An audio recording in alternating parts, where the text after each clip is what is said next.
just thinking about things that I think are likely to make some enterprise successful are having somebody that you're working with, not work by yourself, both because it's a lot more fun to work with somebody else and there's a lot better checks and balances on all your, quotes, good ideas.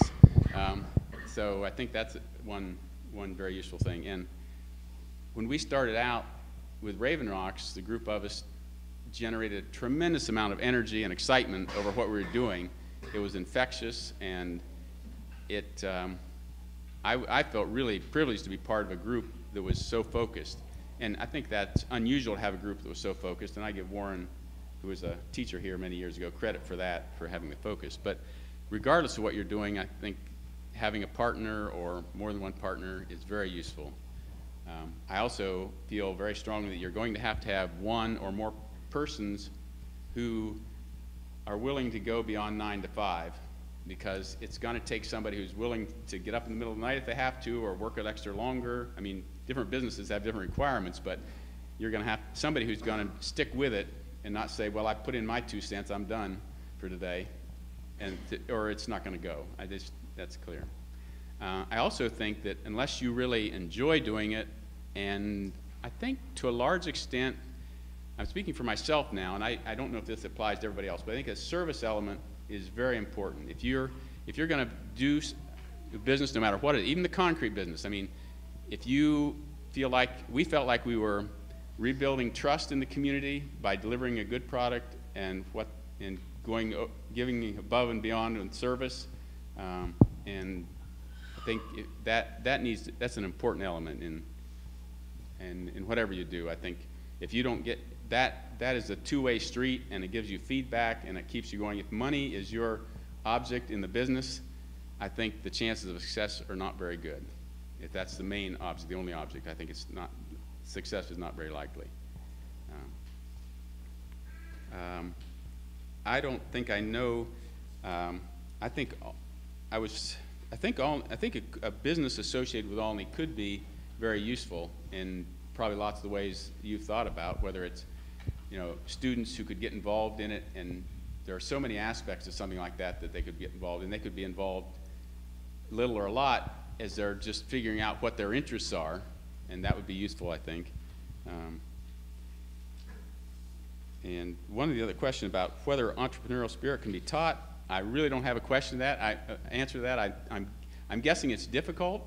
I think it probably is innate, but I think that somebody who has an idea can be assisted with information and help in developing, whether it's just a hobby you have, something you're really passionate about, could be a business or could be not a business, depending on how you want to develop it with help with some other people. But I think unless you're excited about something, nothing's going to happen. I think that's all I have to say for right now. Okay, there you go. Thank you, Don. I think Don had many, many good themes within that conversation. And if you have questions for him, jot it down on the card and put his name on there. But I especially enjoyed your comments about pursuing passion. If you're passionate about the business that you're working in, you tend to work harder and you don't even consider it work, and you spend the extra hours. And so a lot of good themes there. I have a lot of young friends, and I always preach pursue passion, because if you pursue your passion, then the success will follow. And you can define success however you want to. Sometimes it's money, sometimes it's happiness, but whatever it is, you're so into what you're doing that you don't even consider it work, and it's all quality of life. So thank you very much, Don. Next up, Mr. Mark Glass. You want to use that microphone, or do you want?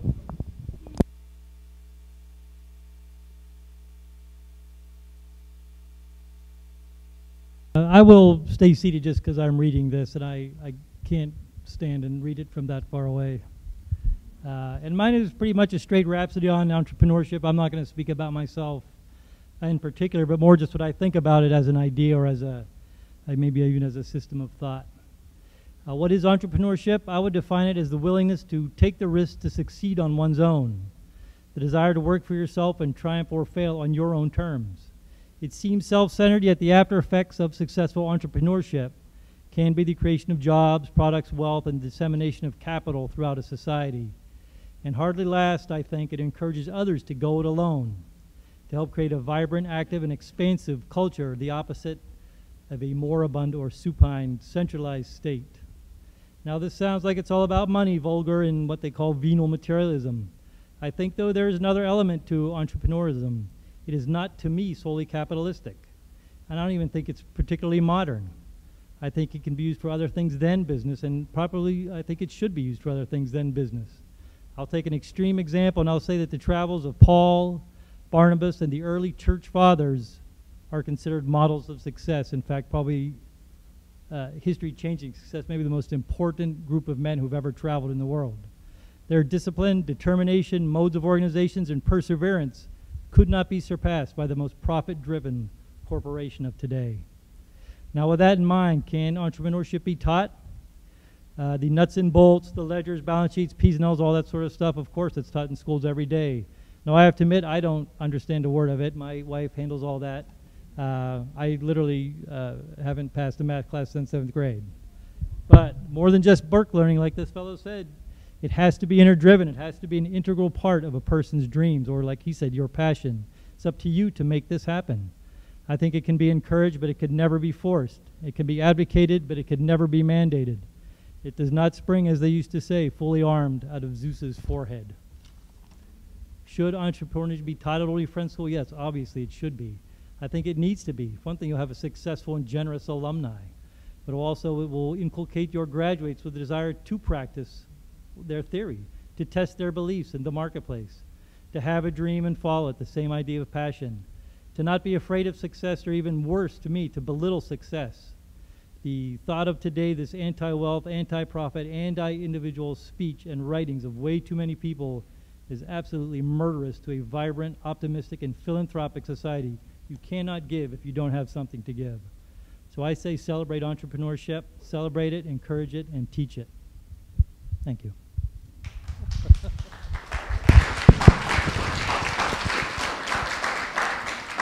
Excellent, Mark. Thank you.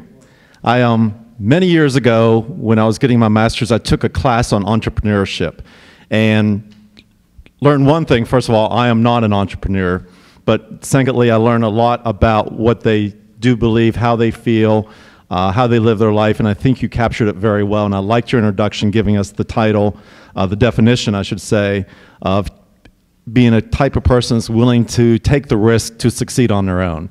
And they do take a big risk, but on the other hand, the rewards are huge, and they make a difference in the world. Well, thank you very much. Mike Wagner, you're up. Okay, I'm Mike Wagner. I'm going to speak more about technological entrepreneurship, something about training for technology. I have, as I say, 7 patents. Just quickly, maybe to give you a little flavor of what those are about. The work that I do has to do with high availability computing. In essence, you have 2 computers that are linked together. And so if one of them fails, the other one takes over. That's high availability. The particular area I work in has to do with coordinating those 2 computers. For example, one of the patents I have is on a distributed locking service. And it's actually a fairly simple idea, is that if you have 2 computers hooked up and they have a disk at the back, and you're trying to have high availability to that disk in the back, that means if you want to get information off that disk, if one of the computers fails, you hand the request over the other computer, and it reads from the disk. What happens immediately when you set this kind of system up, somebody looks at that system and they say, I'm paying for 2 computers, only using one of them at a time. How about if I use both of them? If you use both computers, so that if Cindy's writing some student record and Mike is writing a student record, well, you both could, one computer could do one record, the other computer could do the other record. The issue is that you don't want them both trying to write to the same point in the disk at the same time. Like if you and I are both trying to write on a chalkboard at the same time, and I was trying to write farm, and you're trying to write elephant, well, I wrote the F, then you wrote the L, then I wrote the A, then you wrote the L. It wouldn't make sense. It would be a word that didn't make sense. So the first thing I worked on was called a distributed locking system, which gives one computer says, I want to write to this part of the disk, and the other computer says, okay, that's yours. And then when I'm done with it, then I say, okay, I'm done with this, and you can use it if you want to. The particular patent that's probably the most interesting has to do with what if one of the computers dies while it's got a lock. And so the computer said, okay, I want to write to this part of the disk, and then it just hangs. And the other computer wants to write to that part of the disk. And the general answer had been to that point that the computer that wants to write to the disk starts a timer. And says, okay, I want to write to this disk. I know you have it locked. I'm going to wait 60 seconds. If you're not done in 60 seconds, I'm going to make you reboot so I have access. The interesting sort of issue there was that I had a client who was a Singapore bank. They had two computers. It was actually more than two, but for purpose of example, two computers. And one of them had gotten the right to write to a certain part of the disk and hung. It hadn't hung, but it had not released that lock. So the other computer was hung. Well, the right logical answer is to reboot the computer that has the lock, that has exclusive right to access to the disk, and that way when it reboots, it'll release the lock, the other one can go forward. That makes perfect sense as a computer scientist. As somebody that runs a bank, you're saying, I have this one computer that's working fine, it's giving access to the accounts. The other one's not working. You want me to reboot the one that's working. How do you know that one's going to come back? So the particular patent I had there had a way of shooting the right computer. We call it the DLS executioner. The second patent was really more about a database. And in the same environment, you want both computers to be able to access data very quickly, share data between the two so they can collaborate. I probably won't go into too much detail about that. Was the first description? It's hard for me to know how technological descriptions are because it's sort of my life. So, but I think in terms of, I was thinking more about the education of technology, how to prepare people for technological education. And you should probably know from my biography, I mean, as an undergraduate, I did humanistic studies major at Guilford and largely studied Chinese alchemy. My first master's degree, I studied Renaissance alchemy. My second, I dropped out and tended bar and wrote novels. Accomplished unpublished novels and tended bar. I read Ulysses, and the main character in that, James Joyce's Ulysses, is Daedalus, who is an English teacher. I thought, maybe I should try that. So I got a degree in teaching this as a second language and joined the Peace Corps and went to Yemen, and then went to Mogadishu after that. But I got interested in computers, and I came back and got a degree in computer science. So I sort of followed whatever interested me at the moment, to tell the honest truth. But I'm a product very much of a liberal arts education. And when I think of education for technology, I remember probably 10 years ago, there was a big effort by parents to put Ethernet cable in my son's middle school.